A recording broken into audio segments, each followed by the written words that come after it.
back to life, back to reality. The preview ahead of Thursday's fixture against Aston Villa Park, a venue where our record is sparkly clean. We go into this game 5th in the Premier League. We were 4th for a brief period of time, and I'll look back at the game against Bournemouth in a moment. But let's christen this, shall we, with great news that Matic has signed a new 3-year contract, oddly enough, to stay at Manchester United to 2023. This is absolutely fantastic news. He has been sensational. Not bad for a player that was deemed not good enough early on in his career. You know, those who pretend that they're in the know and all that. Oh, we know more about Matic and how poor he is than anybody else who praises him. Well, they don't, do they, really? He's been fantastic. He's been superb. He marshals that midfield fantastically well. Remember when Oli could first come in? We had that 11-12 game winning run. He was a part of that. When Mourinho, thank God, went out of the club, never to return to darken the doors anymore. So he's been vital. We've kept more clean sheets with Matic in the team than we did before. The turning point was the Leicester game. And the also other turning point was in the Carling Cup semi-final first leg. In the second half, and Pep Guardiola alluded to this, those top reds said the match was finished, that Matic changed the game in the second half, and that's why Man City weren't as dominant as they were in the first half. So that's high praise from Pep Guardiola. I'm happy he's staying. Certain people try to brainwash the fan base against Marouane Fellaini when he signed this sort of type of contract.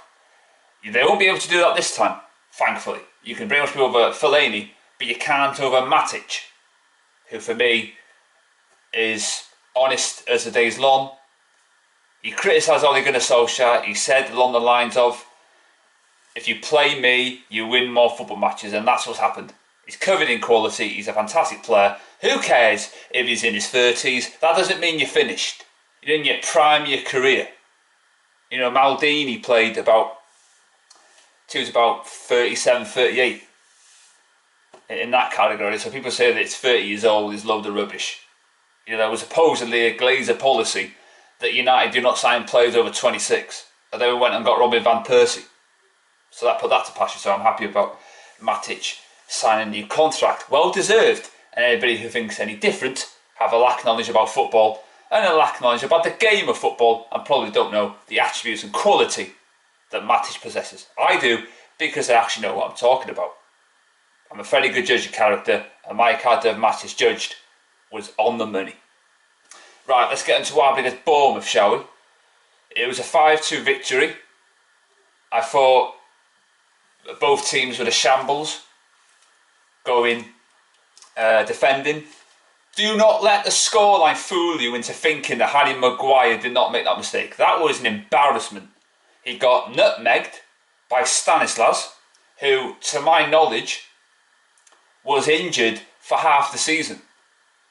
That's embarrassing for Harry Maguire. He'll never live that down. It's shocking defending. De Gea's, again, not marshalling and commanding and protecting his near post. He's getting beaten by that. No goalkeeper should be. Fabian Barthez got beaten by his near post against Real Madrid in the 02-03 season. That was the beginning of the end for Fabian Barthez after that mistake. So Maguire's just a donkey. He's as slow as the Tory government were going into lockdown. That's how slow he is. He's a terrible player, and I have no idea why he's the captain of Manchester United. Slim pickings in that area of players that we've got. When top reds getting cocky, going, oh look, only this, only that. What they fail to realise is you're going to win individual games in the season. But when the trophies are dished out, all is going to be nowhere to be seen. We will not win a single trophy under this fraud. It doesn't make a blind bit of difference if we go on a winning run. Under Mourinho, I might have said this before, we were on a 25 match unbeaten run and we finished 6th. So an unbeaten run doesn't mean anything. Arsenal under Unai Emery, they went on an unbeaten run. Didn't do anything. An unbeaten run is what Arsenal did in the 03-04 season, winning the title. you know. So that's what it is. So I thought there was, you know, some good performances, some bad performances. I have no idea why Adam Smith, you know, put his arm in the air like he just don't care to give away the penalty kick. That was utter stupidity. Maybe he was watching basketball during the lockdown. But I thought it wasn't great defensively by both teams. This makes no change to me. I'm not one of these people, you know, fair weather fans who go, oh, well, he's won a couple of games, let's celebrate, let's, you know, foam at the mouth and get the bunting out and celebrate and pop a party popper. Not me, because I'm not a hypocrite like so. I know what I'm talking about, well, half the time. But, yeah, this doesn't change anything for me, because the trophies are not dished out. But, in fairness, if you gave me an opportunity, who would I want to manage Man United if I had a choice? Ole Gunnar Solskjaer or Pochettino? It would be Ole Gunnar Solskjaer every single day of every single week. And let's not also forget, to all those who still probably want Pochettino, he is the reason, right, that the Vermin won their first trophy under Brendan Klopp as he was then. He is to blame for what's happened in the Premier League as well. So blame him, nobody else. Because he thought he was bigger than... Harry Kane picked himself, really. Harry Kane thought he was bigger than the club when he picked himself in that final, when Lucas Moura was dropped on the bench after he got a hat-trick. You don't drop a player who's went on and got a hat-trick. You just don't do that. But we're not getting top four. You know, Ollie's been lucky. We'll probably get fifth if Man City's ban gets overturned. I hope it does. I don't want to be finishing fifth and getting Champions League football. That would really be a bit of pill swallow and a bad taste in the mouth. Now let's get to the team, shall we? Ahead of the Aston Villa game. De Gea in goal. Obvious.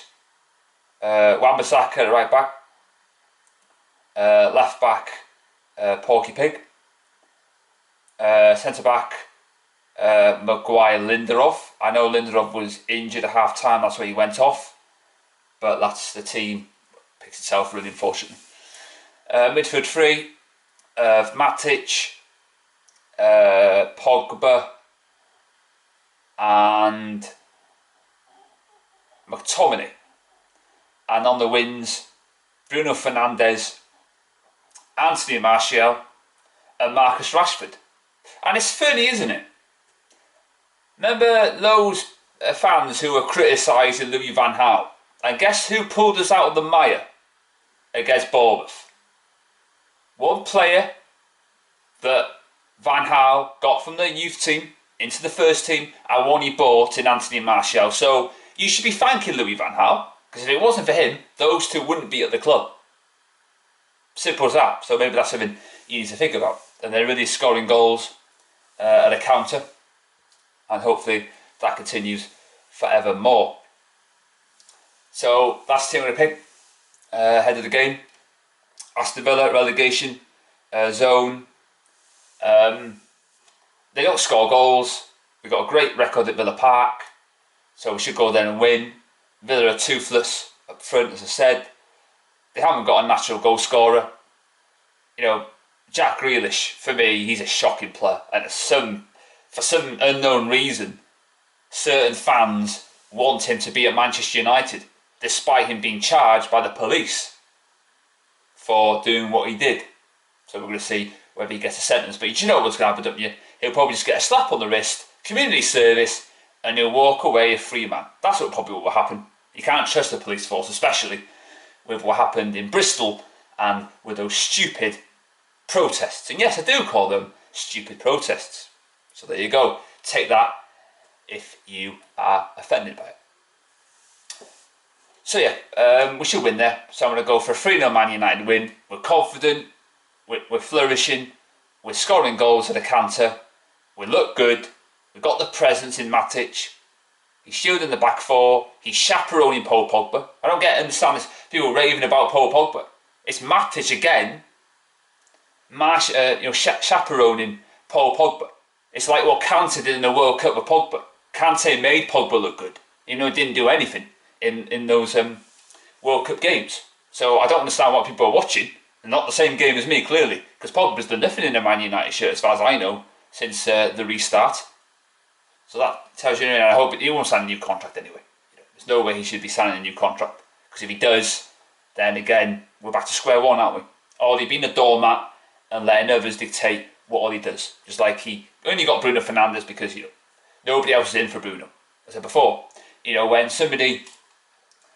you get a player where loads of other clubs are interested and they pick you, that is fantastic. But when there's only one and you, it's not really something to write home about. It's not. Nothing to write home about whatsoever. We had a free rein on him, and if Real Madrid Barcelona came a called in, he would have went there like a shot. And that's not an opinion, it's a fact. So, 3-0 Man United, Aston Villa, we're coming for you. And maybe, just maybe, we're coming for the chasing pack for top 4 as well.